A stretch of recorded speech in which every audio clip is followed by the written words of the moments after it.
In today's Project GR86 video, I will be lowering the car on RSR Super Downs.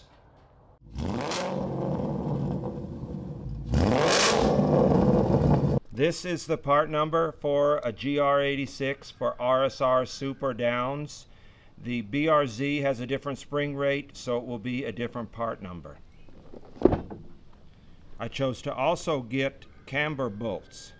Now, the way this camber bolt setup is going to work is on the bottom of the front struts. There is two bolts. What you're going to do is take the bottom bolt, put it into the top bolt on the bottom, and then put this bolt into the bottom. Doing it this way can give you up to 2.5 degrees camber. If you bought the bolts that go on the top of the two bolts, on the top bolt, then you can only get up to 1.5.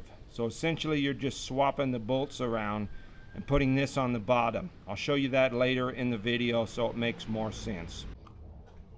I chose to start at the rear of the car as I believe it's the easiest part, but it's up to you if you want to start at the rear or the front. You will need to remove these side panels here and the bottom carpet.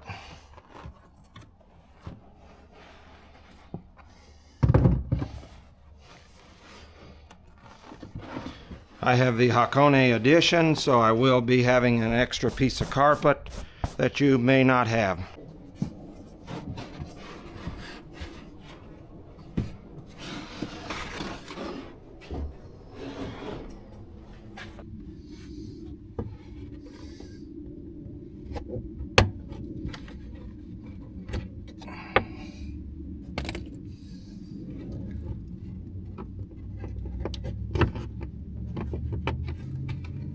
There's also a couple more up here that will need to be removed.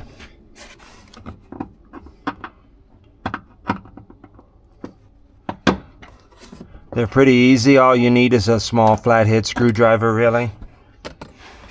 Looks like these will need to come out too.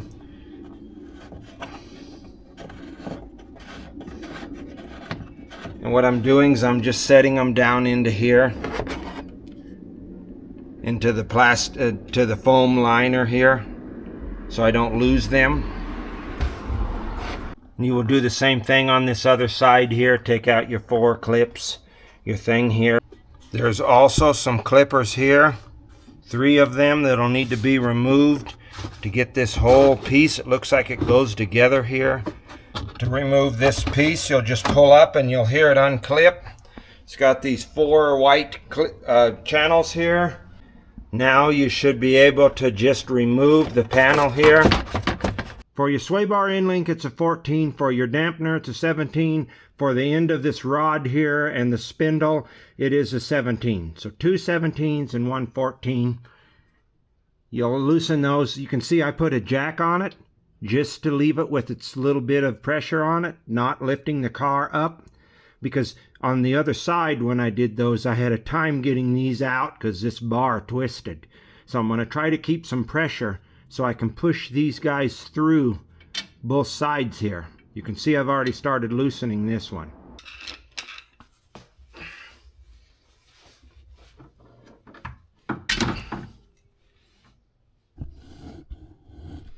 So you have to pull on this. I don't know if you just seen that. I may have had the camera in too close. You have to pull on this to get it to come down. For the 2 top bolts here, they are the 14.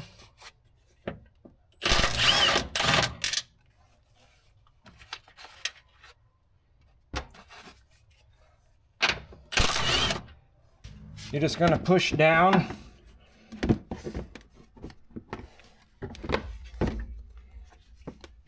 and pull out. This is the factory rear coil. This is the RSR Downs, Super Downs I should say, rear coil to replace. You can see how this has a big wide gaps in it, and this only has the gaps at the bottom and has these coiled tighter. This is a progressive spring, and a progressive spring is so that you get ride out of this half when you start to corner and start to give it the beans around the corner, and it's compressing. this is where it'll start to compress down on this. So that's what that's in the quickest way I can explain this. That's what a progressive spring is. The difference in a linear and a progressive, I should say, spring here. This is the kind of spring compressor I like to use. They also have two that are big bolts that go on each side with the little fingers here to clamp each side down. You would run each side down evenly. I like this one because it's one big bolt to go through. It is sometimes a little hard to get on the smaller struts or smaller springs.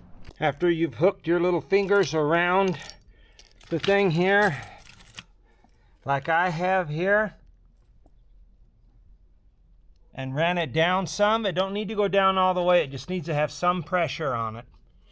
Then you can start removing the top bolt, which is a 14 millimeter.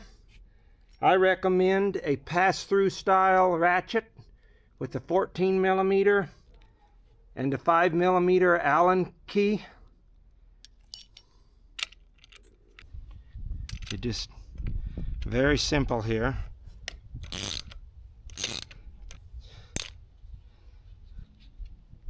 So you just pull your top hat off with the rubber. This rubber is a secondary piece here. They're not together here. They can separate. Then just slowly release the pressure on your spring. Again, you do not want to be in front of it or in any position to where it could put back pressure on you.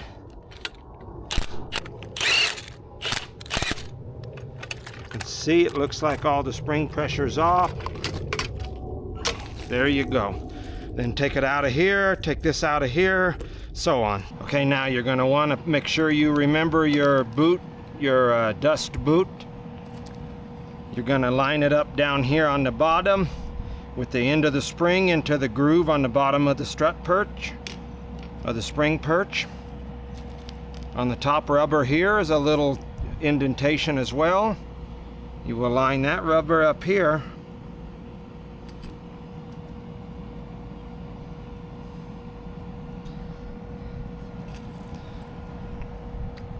You'll take this, make sure you got your bolt holes down here at the bottom for the bottom of the dampener going to the side here.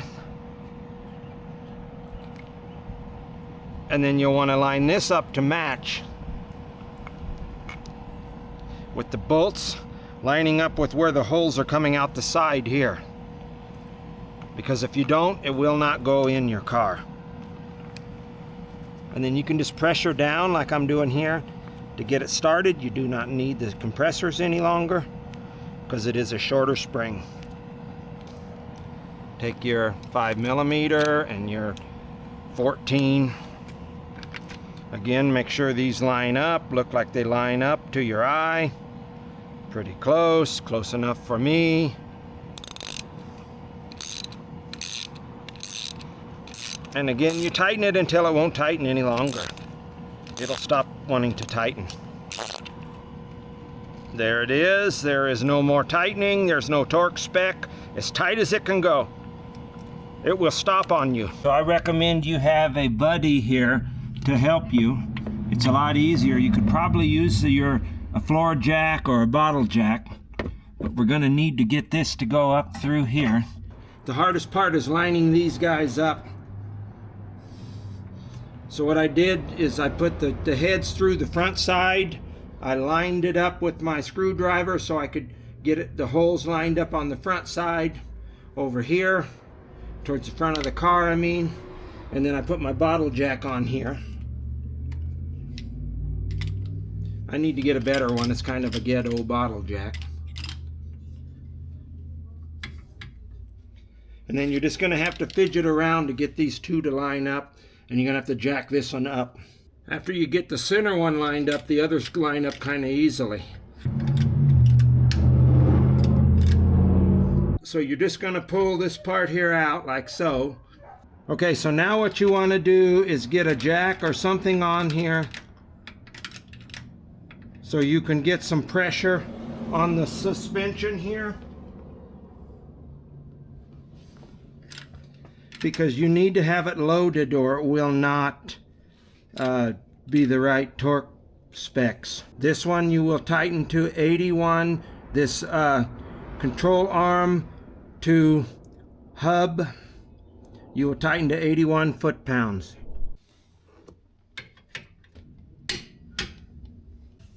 The dampener bolt to the lower control arm is 59 foot-pounds.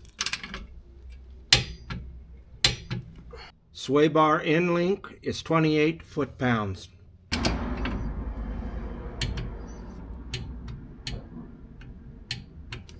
And the top two bolts here are 22 foot-pounds.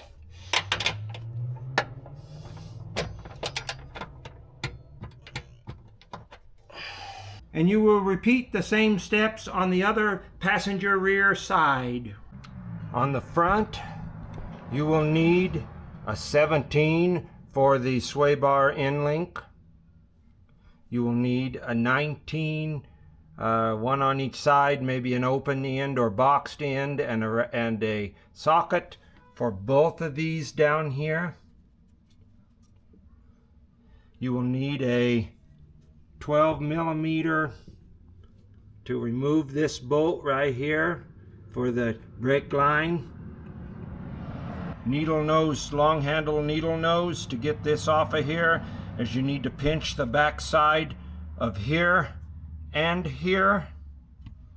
But I do recommend taking off the brake line first. That's what I'm going to do here, because if not, it'll get pulled on.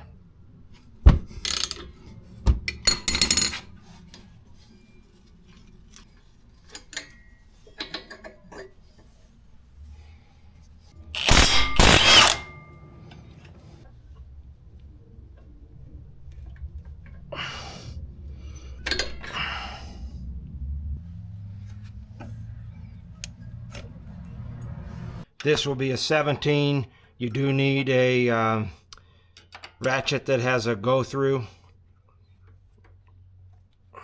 I tried this with the impact and it did not come off. It was slipping. It was a number 6 for the Allen. Now, if you have access to a bucket or something, you're gonna want that if you're doing this on jack stands, because your hub is going to start drooping. Mine already is, as you can see.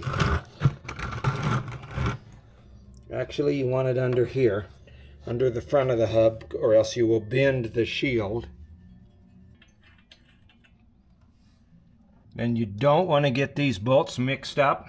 You will be putting the bottom one where the top one was. You'll be moving these opposite of what they was with the camber bolt. You'll be installing on the bottom.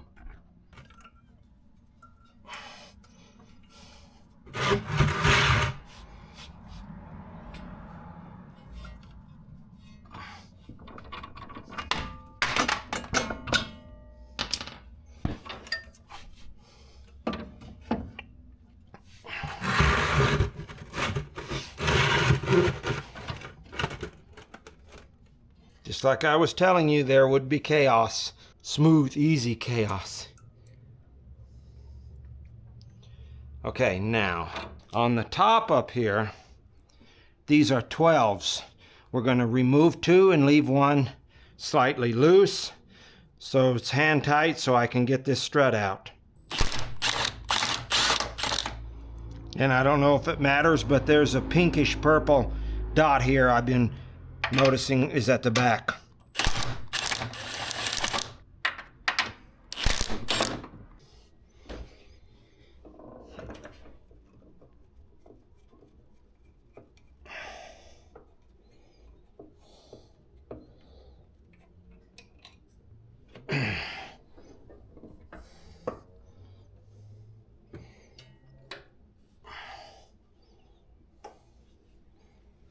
Just watch how you take it out. Be gentle. You are going to clamp it around these. Of course, push your securities in. Just put it down just a little bit to get some load off. And then you'll want to loosen the top bolt here. It's a 6 millimeter Allen, and a 17 open socket. This is a difference in the springs. Of course, the RSR Super Downs and the OEM, they're just a little shorter. It looks like maybe here they get the tighter winding on the bottom instead of the top like the rears had. Don't forget to put your dust boot in. Make sure it's lined up on the bottom pigtail, the top pigtail right here.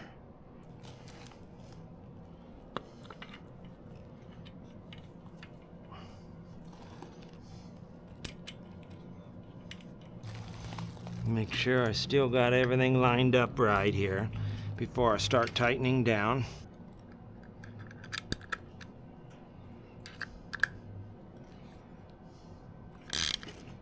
Again, it will only go so tight. It won't go any tighter. There's no way of tightening it. I think it goes all the way down on the threads. If you look at this bolt right here, you'll see how it has a bigger shaft on one side than on the other. So what you're doing is you're wanting to line the big shaft up with this finger here on this washer like thing here. It has an inside finger going this way. So you want to line that up with where the thickest part of this is. And I've noticed on both bolts that I have, it's been right here on this line here. So then you will make a line here. Make it big enough so you can see it. Not sure how long it's going to last. It's just for visual inspection for now, so you know where the furthest part would be with the most in camber or out camber. So if you look right here, it's plainly obvious. You see how this right one has a fat chunk right here, and this one is thin all the way through. This thin one all the way through is the one that goes on the top. You want to use red Loctite like the manufacturer did to tighten it back down with. You're going to take one of your bolts for the top here, for the strut top perch.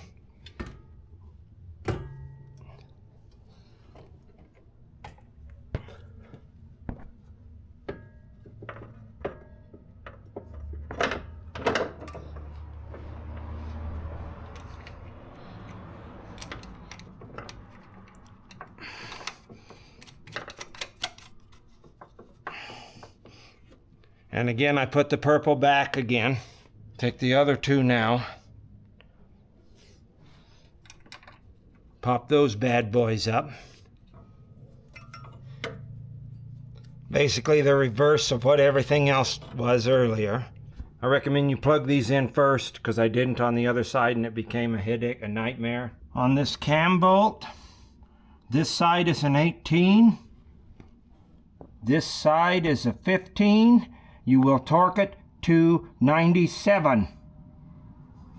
The top bolt is all 19, torques to a 114. This end-link bolt here is a 17 and torques to 34. Top bolts here go super tight, 17 foot-pounds.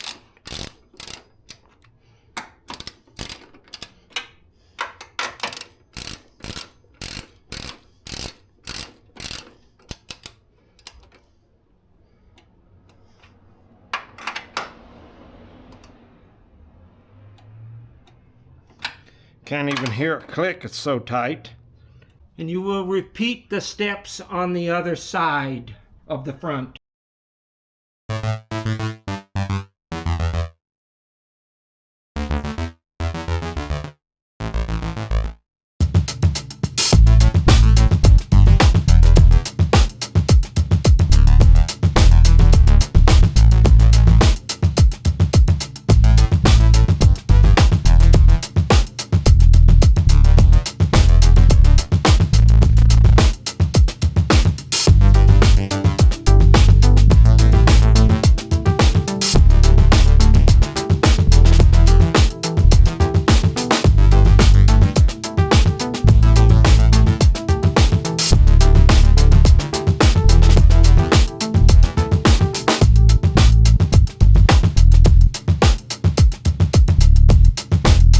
I want to thank you for watching today's video. Please like and subscribe. Have a great week.